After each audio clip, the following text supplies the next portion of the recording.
Well, hi there. Warm welcome. You're watching Decoding Now, and I'm Meghna Dekha. Well, it wasn't just the biggest World Cup ever. It was the boldest, the richest, and arguably the brashest ever. Well, Spain may have become world champions, but this World Cup was far more than 120 minutes of football. Tonight, we are going to decode the moments that made headlines, both off and on the field. Joining me for an exclusive conversation is India's football legend, Bhaichung Bhutia. Pleasure, as always, Bhaichung, to have you here.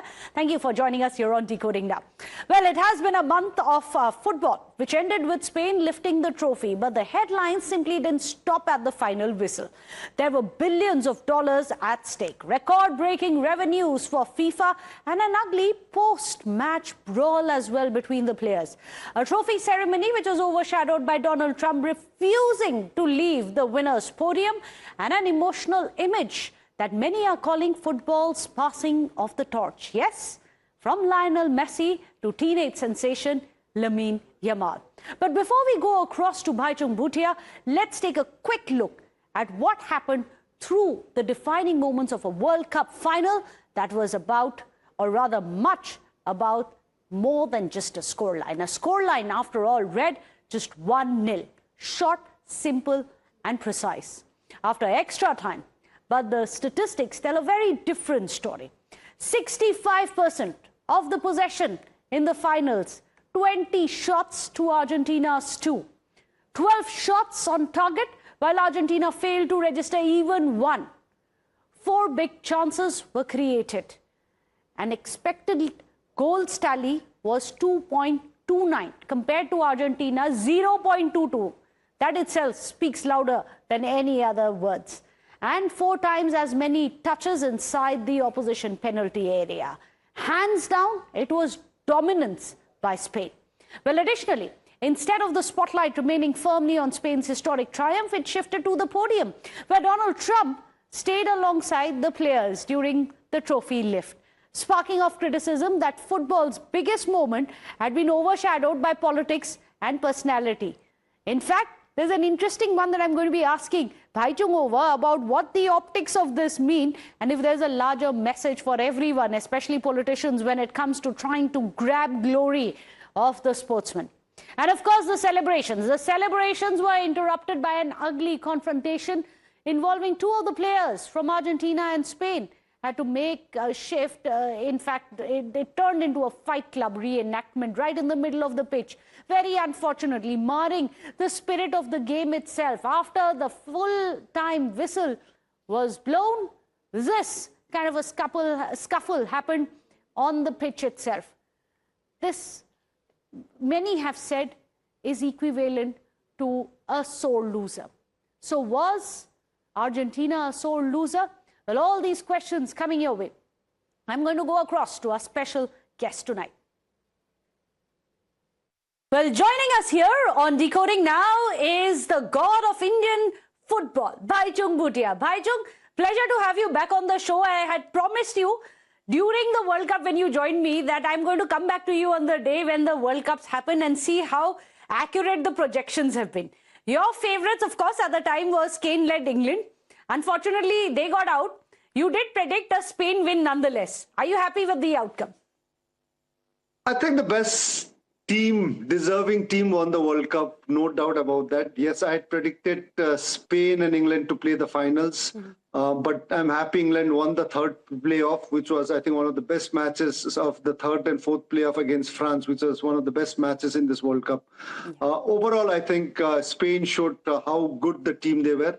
The danger part is it's such a young team, and with 2 teenagers, 19-year-old Cobarso and Lamine Yamal being in the side, winning the World Cup as a teenager, and then as a young team going on to win, and it's just going to create a lot of, I think, nightmares to a lot of teams in coming years, because such a young team winning World Cup at this age, and they are going to be a threat in many more years to come.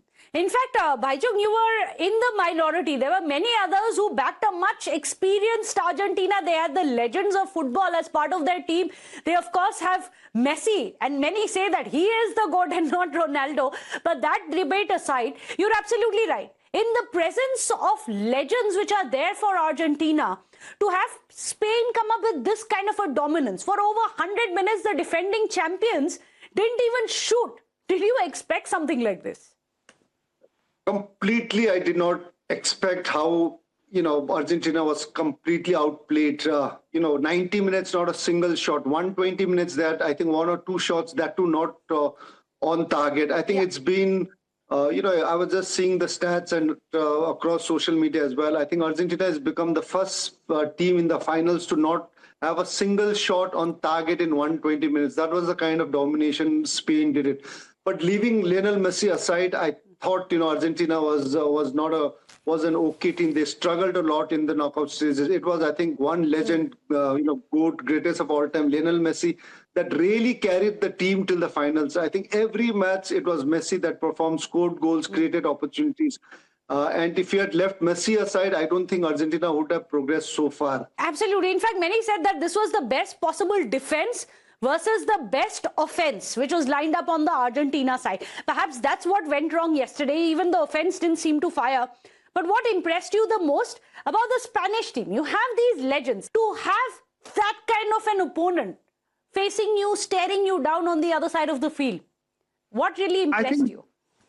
I think if you look at the team Spain, it's a completely team effort. Football is a team sport, and Spain is shown why you need to work as a team. You can't rely on individuals. I think Spain showed that. They did have Lamine Yamal, but Lamine Yamal also it wasn't, he carried the team. He won you matches like what Messi's done to Argentina. Yes. I think Spain showed that, you have to work as a team, defend as a team, attack as a team. And they were outstanding throughout the tournament. And the one factor, as you asked, what was the thing you see about Spain? I think the way they have played as a team, in terms of attack, in terms of defense, they've conceded only one goal in this entire tournament. Especially when you have a team like France in semi-final and Argentina in the finals, which is one of the best attacking side in this world, and they had no chance at all. Even France were outplayed completely in semi-finals. In finals, I think a team like Argentina, with scoring one of the highest number of goals in this World Cup, did not have a shot on target for 120 minutes. Itself shows how strong and how great the teamwork was. I think that is where I think Spain showed it. In fact, such was the dominance that they were better in everything. When it came to the assists, when it came to even possession of the ball, Spain literally dominated all of it. And before that, everyone spoke about how formidable the Spanish wall is, how they are the best defenders in the game. But clearly, they also happen to be the best offenders. But Bhaichung, Spain now have a second World Cup star. Where do you think this team ranks amongst the great Spanish sides that we've seen in the past? Everyone talks about the tiki-taka. You compare it to 2010. What really stands out for you? And you compare it to that team. No, I think I've spoken in the past as well in the channel where I was covering the FIFA World Cup, Sports United. I think I spoke to you as well. I think this is a team, when I spoke about Spain, I think this is a team that is completely like what tiki-taka football we saw in 2010 and that went on to win the World Cup. I think I said this was the part 2 of tiki-taka, and that's what exactly they're playing. Spain won the World Cup in 2010 they scored only 8 goals, which was the least goals scored by any winning champion team. And they don't really have to score goals. They will dominate, keep the possession, and they'll win by 1 goal margin. Yesterday, also, if you look in the finals, 120 minutes, 25, 26 shots, completely dominated, no shots on target from Argentina. Absolutely. Possession-wise, I think they had almost 60-70% of possession completed. They created chance after chance. Like a team like Argentina, forget the shots, they did not even create chance. Despite that, if you look at the scoreline, it was just 1-0 margin in the extra time. That's what Spain won. Usually when you dominate like that, you expect 3-4 goals, score 3-4 goals and win it and dominate. But Spain is like that. I think they will keep the ball, they will pass around, they will dominate, they will, and they just need those magic moments to score. They're not a team that wants to win 4-0, 5-0 margin. They are a tiki-taka part 2, and it's going to be, again, very, very difficult for any team to play against Spain in future, because this is a young team and they're going to stay for quite some time. And that's precisely what this entire World Cup has been, isn't it? The takeover of the young Turks. the legends of the game may be retiring. This could possibly be the last for Messi. It definitely is going to be for Ronaldo. You have Neymar bidding farewell. But that one shot of Messi in tears, perhaps his last kiss goodbye to the World Cups, that really is a heartbreaking moment, isn't it? But should we keep hope that, yes, we have a younger team, you have the young Turks all set to take on? Definitely, I think it was such a sad moment, especially Messi in tears. Now, Yes. again, if you take Messi out of this Argentina team, I don't think you'll have that kind of many fan following. I think a lot of them are Messi fans, and Yes. Messi plays for Argentina. That's why there is a huge support base for them, for Argentina. But if you take Messi out, I think the team, again, in terms of support, fan base, and in terms of even performance, I think is just ordinary, because it's only one person, the legend, the GOAT Messi, who's carried this team in this World Cup as well. And for him, yesterday was sad to see, him cry, because I feel that somewhere down the line, he wanted to win it. And also he must be feeling that this could be his final World Cup, because he's seen what the good teams are like, especially with, Spain, England, France, and a lot of other teams are very, very strong. So for him, somewhere down the line, I think the tears are also somewhere he might have felt that this could be his final World Cup. I don't know if he's going to come back in next 4 years, where he's going to be, I think, 43, 44 43, to compete and perform. 43. So, yeah, I think the sadness is there for every football fans across. I think we've seen a legend who's given so much to the game, entertained us, and inspired a lot of young kids to play the sport. It'll be something all the football fans would miss Messi big time if he retires. Absolutely. But one of the defining images of that night was Lionel Messi embracing Lamine Yamal. Is this what football should be all about? The symbolic passing of the torch from one generation to the other? I think football will go on, despite you'll have big stars, they will retire, the young ones will keep coming in. So the game has to go on, and it will happen in that way. And I think now next couple of years, I think a decade or so, I think you will hear, after Lionel Messi and Cristiano Ronaldo, it'll be Lamine Yamal and few other players that will dominate world football for quite some time. The celebrations, however, unfortunately at that Bhaichung, were overshadowed by the confrontation that we saw between the players right after the final whistle. Of course, emotions do run high. But do you think somewhere down the line it would also tarnish the beauty of the game itself? I think it was such a disgraceful moment, and especially a player who was involved, Paredes, I think let not just Argentina football down, but also let Messi big time down. I think you've gone to the finals. I think you won it. When you won it, you take it in your stride. But when you lose it, I think you have to also be a good loser. Yes, during the game you have heated moments. You tackle. There are arguments that happens. But after the match is over, I think it was unnecessary, which was a big disgrace. And I think Paredes and one or two of his teammates have just not let Argentina football, but they have let, I think, Lionel Messi, who's done so much for the sport, so much for the country, Argentinian football, has let Messi and Argentinian football down so badly, because that was so unnecessary.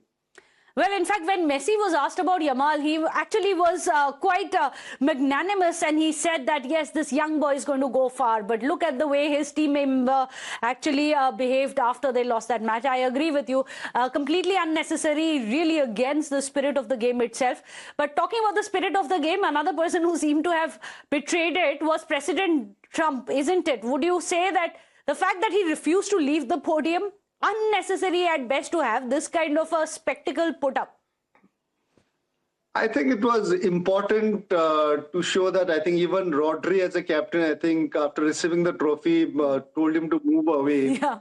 And, it's. I think it's also a lesson for everyone across the world, including India, that, when you win, I think it's the players, it's their time, it's their victory moment. It's not for a politician to be there and, taking that limelight. You give your trophy and you need to walk out. And that's what I think Spanish players did show it to Trump, where he hesitated to move out. But I think finally the FIFA president had to pull him off.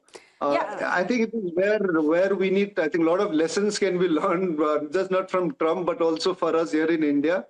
I think sport is sport. Let the sport take the limelight. Let us enjoy the game. Let us celebrate the victories of the team and the players. And I think it's quite unnecessary everywhere across in India. We see, is the politicians or the chief guest, whoever is it, bureaucrat or chief politician, trying to take the limelight, being there in that photograph.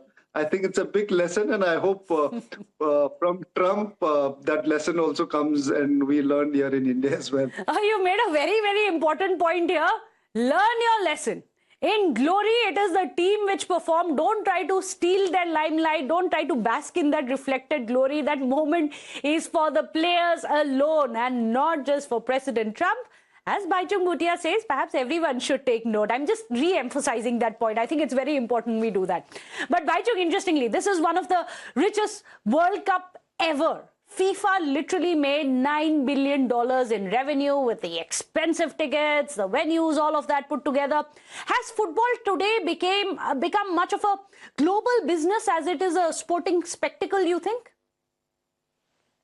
I think it is important to have that business and sports together go hand in hand. It can't be completely only a business kind of thing. I think 48 teams is a very good thing, but when you're trying to take into 60 plus team, I think somewhere then I think you start losing it. Then you're losing the quality of the game, quality of the competition. Then you're looking at only at the business model of it.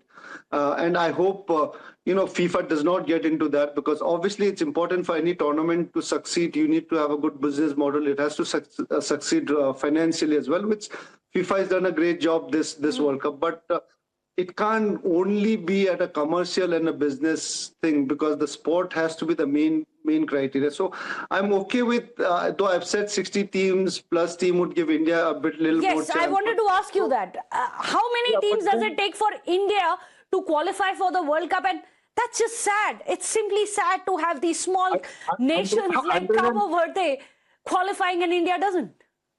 140 teams qualification. I think we are ranked right now 140, so maybe 140 teams allowed to take. But jokes aside, I think, we need to keep the quality as well. 48 teams is good. Maybe increase it slowly, but not directly into 60 numbers. Then I think then you're looking only at the commercial angle part of it. And sometimes we see that, thank God FIFA did not have first match between Ronaldo versus Messi, Portugal versus Argentina, just for the commercial angle. I think this is something which should not happen. Sometimes we see that happening with cricket, which is quite unfortunate. First thing they do is India-Pakistan match. If it's necessary or not necessary, the group stages, again, second round, final. I think that commercialization should not get into it. The quality has to be maintained. Just for the sake of commercials and money, I think the quality of the sport has to be kept intact. Well, this time around there are longer hydration breaks, as well as the entire Super Bowl format, which has come into performances as well, which we've seen in World Cup. But before I let you go, Bhaichung, when people look back at this World Cup 10, 20 years from now, what do you think they are going to remember the most? The farewell of the biggest icons of the game, the emergence of the new guard? Or do you think everything that happened off the pitch? What is going to be the biggest takeaway of this World Cup as we wrap it up? I think the biggest takeaway of this World Cup is the fans across the world has shown that football can unite. I think in this difficult time, because right now, in fact, the world is going through a lot of difficult challenges, and we are quite aware of what's happening around. But fans coming from Africa, from Europe, from South America, Asia, going there, in Mexico, USA, and Canada, and showing that fans from different parts of the world can come, enjoy, bring in culture, and unite. I think that colors what we saw, the kind of excitement, the kind of celebration, the kind of, partying, happiness, all the fans coming from different countries together, enjoying the game. I think it showed to the world that sport can unite despite a lot of challenges. I think we are one. We can share our love and friendship all across. I think this World Cup will send a strong message to the world that despite whatever the political leaders try and do, I think as people we can come and unite. And football showed that it unites people across the world.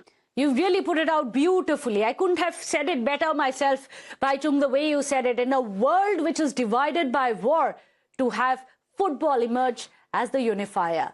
Well, what could be more beautiful than the beautiful game for this? Thank you so much. Appreciated, Bhaichung, as always, to have you on the show. With that, we wrap up Decoding Now, but that is a thought for everyone. Let football and sports unite at a time when the world stands divided. Thank you for watching.